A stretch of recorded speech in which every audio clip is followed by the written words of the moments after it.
Welcome to SSC GS Junction. Here you will find the easiest methods, high quality notes, shortcut tricks and daily current affairs. नमस्कार, स्वागत है सभी का। आइए आज भारत में हाल ही में हुई कुछ बड़ी और जरूरी घटनाओं पर एक नजर डालते हैं। देखते हैं क्या क्या हुआ है। तो आज हम किन चीजों पर बात करने वाले हैं। सबसे पहले देखेंगे इकोनॉमी का हाल, फिर देश की सुरक्षा, उसके बाद गवर्नेंस और जो नई अपॉइंटमेंट्स हुई हैं, फिर समाज और सेहत से जुड़ी बातें, और आखिर में साइंस और एनवायरनमेंट पर भी नजर डालेंगे। तो चलिए सबसे पहले बात करते हैं इकोनॉमी की। और यहाँ एक बहुत ही दिलचस्प खबर है हमारे रेलवे से जुड़ी हुई, जिसे देश की लाइफलाइन भी कहते हैं। पता है, उन्होंने हाल ही में एक जबरदस्त रिकॉर्ड बनाया है। जी हाँ, इंडियन रेलवे ने इस फिस्कल ईयर में 1 अरब टन, सोचिए 1 अरब टन से भी ज्यादा माल ढोया है। ये अपने आप में एक बहुत बड़ा माइलस्टोन है। और देखिए, ये सिर्फ एक नंबर नहीं है ना, ये असल में दिखाता है कि हमारे देश में प्रोडक्शन और बिजनेस कितनी तेजी से बढ़ रहा है। और रेलवे की यही रफ्तार एक तरह से पूरी इकोनॉमी की कहानी बयां करती है। देखिए, S&P ग्लोबल रेटिंग्स ने भी भारत की जीडीपी ग्रोथ का अनुमान 6.5% पर बनाए रखा है। ये एक बहुत ही पॉजिटिव साइन है जो एक मजबूत और स्थिर इकोनॉमी की तरफ इशारा करता है। लेकिन हाँ, जब बात डिजिटल इंडिया की आती है तो तस्वीर थोड़ी मिक्स्ड है। एक तरफ गोवा है जो सरकारी फॉर्म्स को डिजिटाइज करने में पूरे देश में टॉप पर है, वहीं दूसरी तरफ केरल जैसे राज्य हैं जिन्हें इस मामले में अभी काफी लंबा सफर तय करना है। चलिए इकोनॉमी से आगे बढ़ते हैं, क्योंकि अर्थव्यवस्था की मजबूती के साथ साथ देश की सुरक्षा भी तो उतनी ही जरूरी है ना। तो अब देखते हैं कि नेशनल सिक्योरिटी के मोर्चे पर क्या कुछ खास हो रहा है। इंडियन नेवी की ताकत में एक और इजाफा हुआ है। एक नया पूरी तरह से देश में बना वॉरशिप INS माहे अब नौसेना के बेड़े का हिस्सा बन गया है। और ये समझना जरूरी है कि ये सिर्फ एक और जहाज नहीं है, ये मेक इन इंडिया की एक बहुत बड़ी कामयाबी है। ये दिखाता है कि भारत डिफेंस सेक्टर में आत्मनिर्भरता की तरफ कितने मजबूत कदम बढ़ा रहा है और अपनी समुद्री सीमाओं की हिफाजत के लिए पूरी तरह से तैयार है। डिफेंस सेक्टर को और मजबूती देने के लिए एक और बड़ी पार्टनरशिप हुई है। भारत की कंपनी है BEL और फ्रांस की है सैफ्रॉन। इन दोनों ने मिलकर एक जॉइंट वेंचर साइन किया है भारत में ही प्रिसिजन गाइडेड हथियार बनाने के लिए। अब सवाल यह है कि ये प्रिसिजन गाइडेड वेपन यानी सटीक निर्देशित हथियार आखिर होते क्या हैं? देखिए, आसान शब्दों में कहें तो ये स्मार्ट हथियार होते हैं। इनका मकसद होता है अपने टारगेट पर एकदम सटीक निशाना लगाना, ताकि आसपास कोई फालतू का नुकसान ना हो। मॉडर्न वॉरफेयर में ये एक गेम चेंजर की तरह है।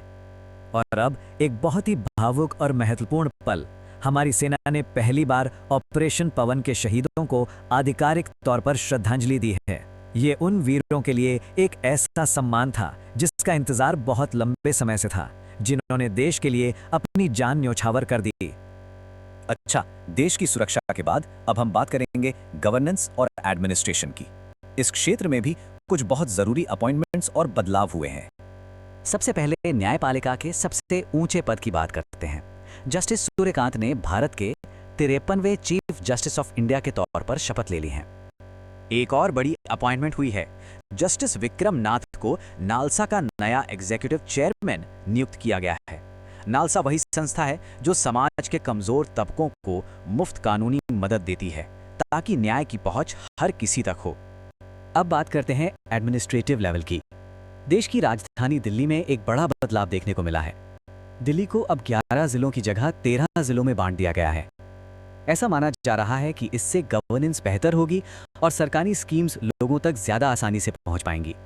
तो गवर्नेंस से आगे बढ़कर अब देखते हैं समाज और स्वास्थ्य के क्षेत्र में क्या कुछ नया हो रहा है। आइए इससे जुड़ी कुछ जरूरी पहलों पर नजर डालते हैं। यहाँ एक बहुत ही जरूरी सवाल उठता है कि जो महिलाएं संकट में हैं, मुश्किल में हैं, उन तक फौरन मदद कैसे पहुंचाई जाए। और इसी सवाल का जवाब लेकर आया है नेशनल कमीशन फॉर वुमेन। उन्होंने एक नई 24/7 हेल्पलाइन सर्विस शुरू की है। मतलब अब किसी भी वक्त जरूरत पड़ने पे महिलाएं यहां मदद और सपोर्ट के लिए कॉल कर सकती हैं। इसके अलावा पिछला हफ्ता कई सारे इवेंट्स से भरा हुआ था, जैसे कि 26 नवंबर को नेशनल मिल्क डे मनाया गया। भारत ने वर्ल्ड स्किल्स एशिया 2025 में अपना डेब्यू किया, जो एक बड़ी बात है। जयपुर में 5वें खेलो इंडिया यूनिवर्सिटी गेम्स की धूम रही और हेल्थ सेक्टर में एक अच्छी खबर आई कि गावी और यूनिसेफ ने मिलकर एक सस्ती मलेरिया वैक्सीन के लिए पार्टनरशिप की है। और चलिए अब हम पहुंच गए हैं अपने आखिरी सेक्शन पर, साइंस और एनवायरनमेंट। यहाँ हमारे पास दो बहुत बड़ी और सच कहूं तो थोड़ी चौंकाने वाली खबरें हैं। क्या आप सोच सकते हैं, इथियोपिया में एक ज्वालामुखी जो 12,000 साल से शांत था, अचानक फट गया है। इस खबर ने वाकई पूरी दुनिया को हैरान कर दिया है। ये हमें कुदरत की ताकत की याद दिलाता है।